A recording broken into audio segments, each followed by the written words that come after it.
thought the dog sounded like he was singing. One look at the little amigo swishing his tail back and forth was enough for Richie to know this was the perfect dog for him. Jake's musical barking and rhythmic tail wagging reminded him of something else he loved, his job as prince of a stagehand for the Philharmonic Orchestra. Jake and Richie did a lot of things together. Jake loved going to the park with Richie to play fetch. As bird chirped in a nest high above, Jake threw his head back and answered, "Woof, woof, woof."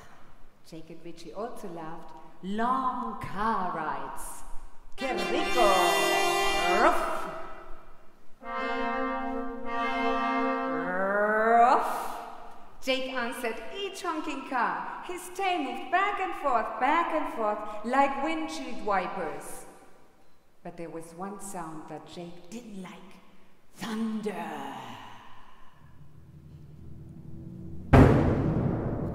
The first time the sky grew dark and lightning flashed across it, followed by a... boom! Jake's ears flattened.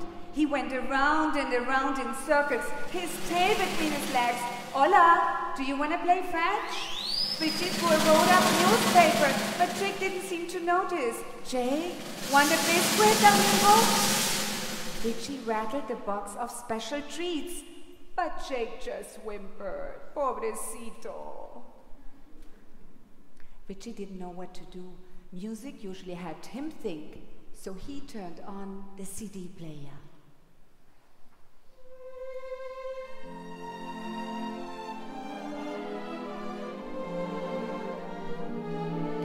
Sound of violins streamed through the air. Suddenly, Jake cocked his head and started thumping his tail. Back and forth, back and forth. There you go. That's better, isn't it? Said Richie, gently scratching Jake behind his ears. Who knew you liked music so much, amigo? Hey, you know what? I'm going to take you to work with me tomorrow. And they shook on it, hand and paw. Mano y pata, mano y pata. The next day, Richie and Jake drove to the Grand Concert Hall.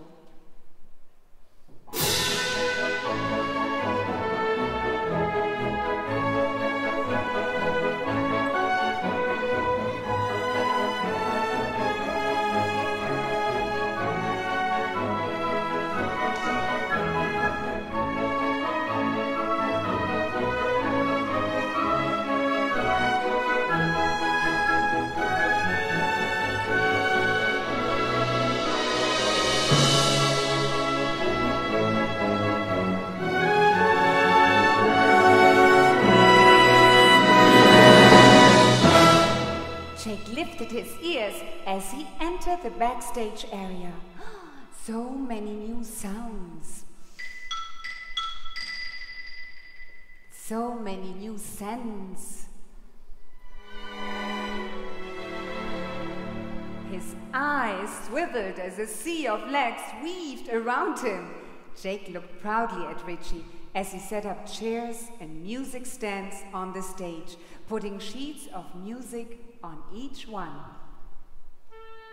The musicians took the stage and they all found their seats.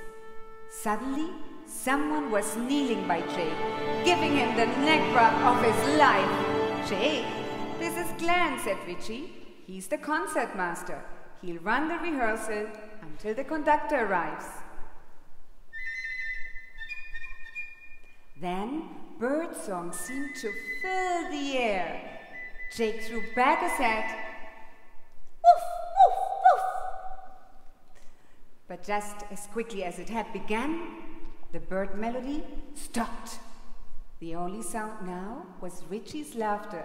Jake, Richie said, there aren't any birds here, boy. No, that's the flute players warming up. They're part of the woodwind section of the orchestra.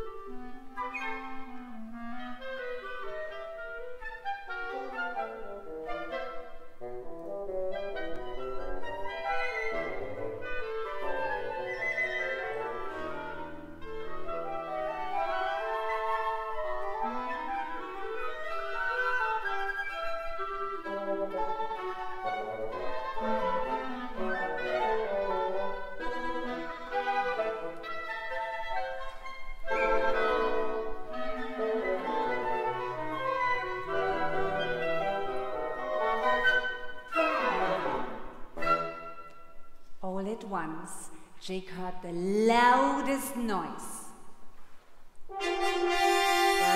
Ruff. Ruff. The musicians all looked down. Jake, Richie patted him on his head. That's not a car horn, that's a French horn. See, the brass instruments are warming up now.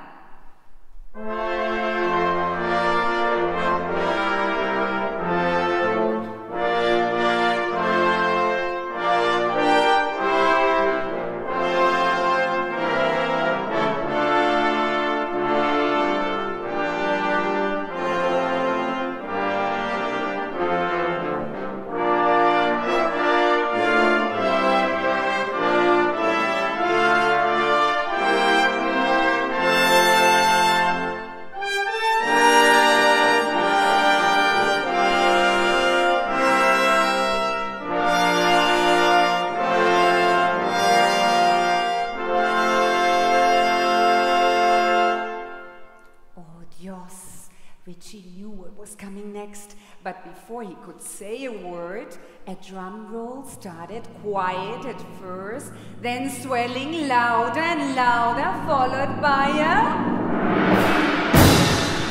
Oh, Jake whimpered, pobrecito. Everyone in the orchestra froze and watched wide-eyed as Jake turned quick circles off stage, his tail between his legs. Jake, it's not Thunder Boy, it's not. It's just the percussion section, Richie called out, but Jake didn't stop running in circles.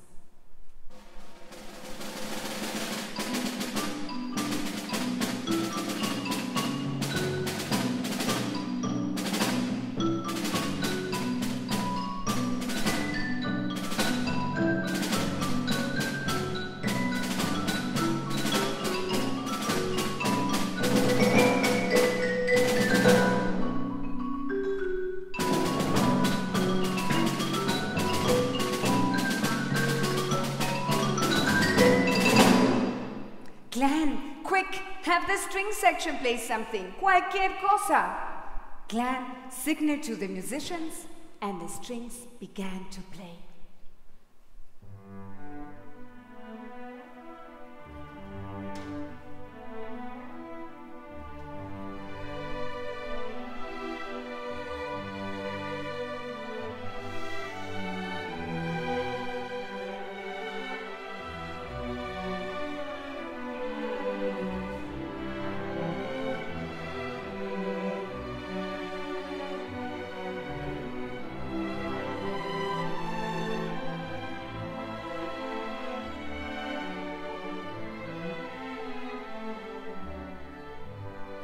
As soon as he heard the soothing sound of violins, Jake sat up straight and listened. His tail now wagged back and forth, back and forth. Good boy, Jake. The string section is your favorite, isn't it, pal? Richie said, scratching Jake behind the ears.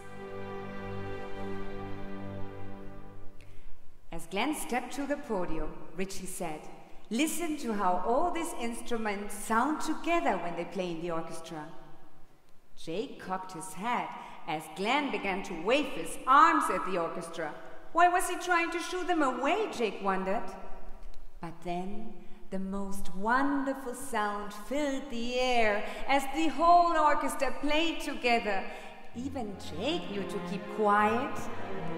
Richie put a cushion in the wings, so Jake could have his own place to sit while the musicians played.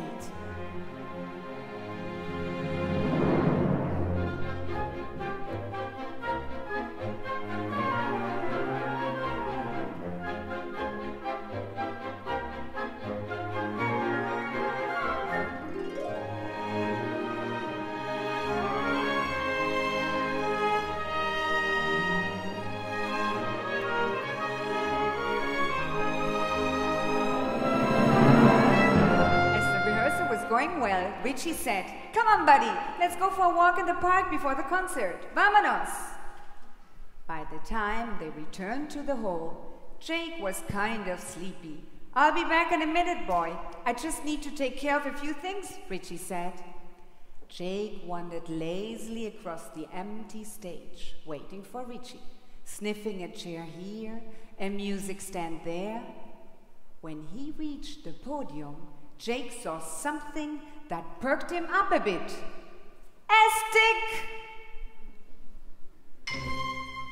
Jake took it and wandered off the stage to find Richie so they could play fetch.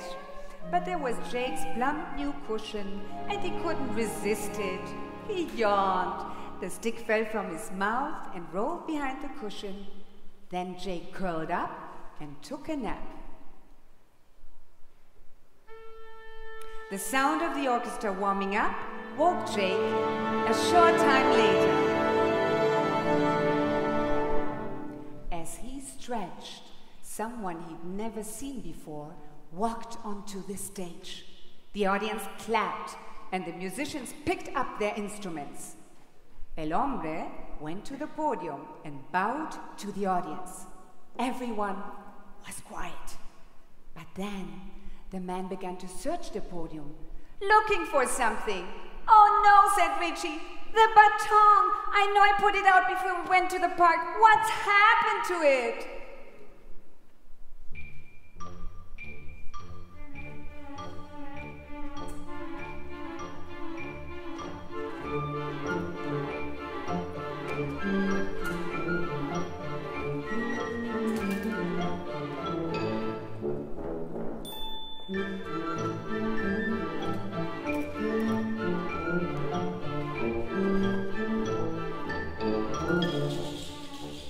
Jake watched as everyone began to fidget, the orchestra and the audience.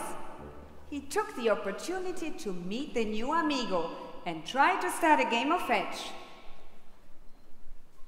Jake nosed behind the cushion, he nosed behind it, and he nosed and nosed behind the cushion and got his stick and trotted out onto the stage before Richie realized what was happening. Bravo! Bravo! Bravissimo!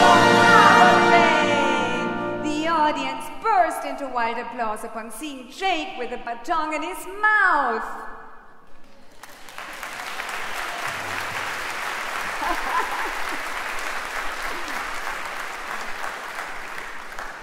The conductor raised an eyebrow at his surprise guest. Then he turned, bowed to the little dog, and took the baton from his mouth. The audience rose to their feet and cheered. Jake was so happy, and his tail began to wag back and forth, tan bello. The conductor watched, then raised his baton, turned to the orchestra to start the music, and Jake's first official concert began.